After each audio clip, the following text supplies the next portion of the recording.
বাংলায় একটা কথা আছে, স্বাধীনতা অর্জনের চেয়ে রক্ষা করা কঠিন। অর্থাৎ যে কোনো একটা জাতি চাইলেই স্বাধীন হতে পারে, কিন্তু স্বাধীনতার যে মূল মর্ম বা মর্মকথা সেইটাকে টিকিয়ে রাখা কষ্টকর হয়ে যায়। কারণ যখন সুযোগ সুবিধা, টাকা পয়সা, ক্ষমতা, আনলিমিটেড পাওয়ার এগুলো যখন আপনার হাতে হোল্ড করেন, তখন আসলে নিজের ভেতরে থাকা মানুষটা বদলে যায়। তো কথা বলছি আহ, আমাদের এই মুহূর্তে সারা বাংলাদেশে যেই কয়েকজন ক্যারেক্টারের উপর নির্বাচনের সময় মানুষের সবচেয়ে বেশি ফোকাস ছিল, বা বিএনপির কাছে খুবই গুরুত্বপূর্ণ একটা ক্যারেক্টার হিসাবে আপনার বা আসন হিসাবে দেবিদ্দার আমাদের হাসনাত আবদুল্লার জেরিয়া বা প্রথিতযশা রাজনীতিবিদ ইঞ্জিনিয়ার মঞ্জুরুল হক মুন্সি, ওনার যে আসন, তো সেই আসনে হাসনাত আবদুল্লাহ বিজয়ী হয়েছে। আপনি যদি একটু খেয়াল করেন, এইবারের নির্বাচনে জামাত ইসলামের প্রধান ন্যারেটিভ ছিল চাঁদাবাজি। অর্থাৎ আওয়ামী লীগ চাঁদাবাজি করেছে, বিএনপি ক্ষমতা আসলে তারাও চাঁদাবাজি করবে। সো দেশকে যদি চাঁদাবাজ মুক্ত করতে হয় তাহলে জামাতকে ভোট দিতে হবে। কিন্তু বাংলাদেশের জনগণ, বাংলাদেশের বড় দুইটা রাজনৈতিক দল আওয়ামী লীগ এবং বিএনপি, এর বাহিরে আসলে রাষ্ট্র ক্ষমতায় আমি জানি না আগামী দিনে হয়তো অন্য কোনো দল আসতে পারে, তবে জামাতের জন্য এই যে গোল্ডেন একটা চান্স ছিল, বা এইবার আমরা যতটা প্রেডিকশন বলেন যা কিছুই বলেন, মনে হচ্ছিল যে না, জামাত মনে হয় খুব হার্ডলি বিট করবে, বিএনপি যাবে সরকারে বাট জামাত হয়তো কাছাকাছি থাকবে। কিন্তু দেখা গেছে যে বিভিন্নভাবে জামাত কিন্তু আসলে সেই জায়গায় পৌঁছতে পারেনি। তবে হাসনাত আবদুল্লাহ পৌঁছে গেছে। এখন এই যে চাঁদাবাজি ন্যারেটিভটা, আপনি তো জনাব তারেক রহমানের বক্তব্য শোনেন 31 দফা, বা বিএনপির একদম ঊর্ধ্বতন কর্তৃপক্ষ যারা নির্বাচন নিয়ে বারবার কথা বলছিল, আপনি নাসিরুদ্দিন পাটোয়ারির আসনটা দেখেন, মির্জা আব্বাসকে চাঁদাবাজ, গ্যাংস্টার এই সেই বানায় নাসিরুদ্দিন পাটোয়ারি একটা ন্যারেটিভ তৈরি সৃষ্টি করেছিল, পিনাকি সৃষ্টি করেছিল, ইলিয়াস সৃষ্টি করেছিল, কিন্তু জনগণ কিন্তু ওনারই বাইছা নিল। তবে হাসনাত আবদুল্লাহকে বেছে নেওয়ার পিছনে আমার কাছে মনে হয় যে এলাকার মানুষের একটা প্রধান পারসেপশন ছিল যে বিভিন্নভাবে হাসনাত আবদুল্লাহ, আমিও বলছি এনসিপি থেকে আমি জাস্ট দুইটা ক্যারেক্টারে পছন্দ করতাম, একটা হচ্ছে হাসনাত আর একটা হচ্ছে তাসনিম, যারা যারা আমার নিউজ দেখেন। তো হাসনাত আসলে আমাদের বাংলাদেশের রাজনীতিতে হয় কি পরিবর্তন। সো আমরা আশা করি এবার পরিবর্তন আসবে। দেখেন, আপনি সরকারে গেছেন, এমপি হয়েছেন, কিন্তু জনগণ আপনার কাছে যে জিনিসগুলো চায় সেটার মধ্যে প্রধান হচ্ছে বাংলাদেশকে চাঁদাবাজ মুক্ত দেখতে চায়।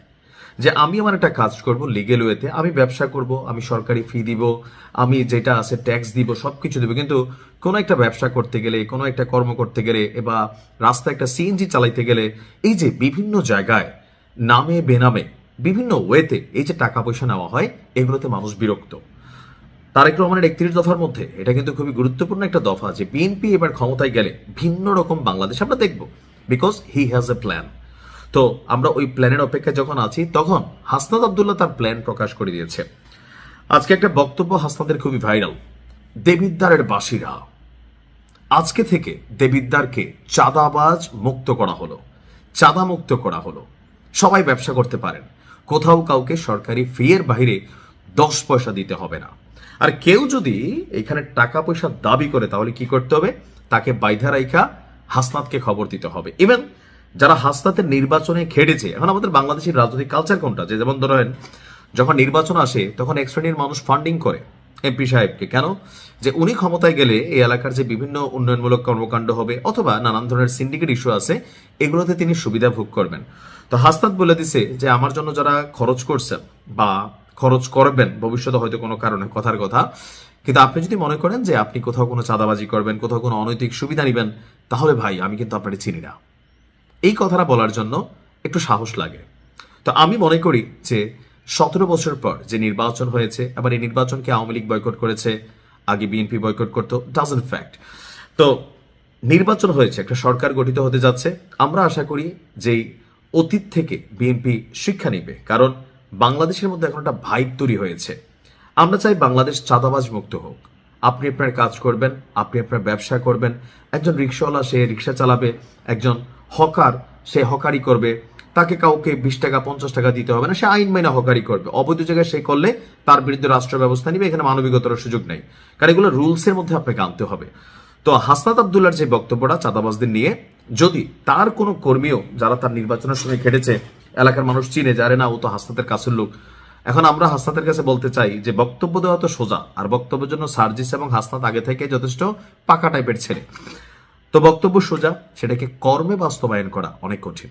সো হাসনাত আব্দুল্লাহ সহ যারা বাংলাদেশের নির্বাচিত হয়েছেন 300টি আসনে, আমরা চাইব যে আপনারা প্রত্যেকের এলাকা চাঁদাবাজ মুক্ত করবেন। আর নয়তো রাজনীতিতে বাংলাদেশের ইতিহাস কি বলে, জোর করে ক্ষমতায় থাকতে হয়, নয়তো জনগণ আপনাকে ছিটকে ফেলে দিবে।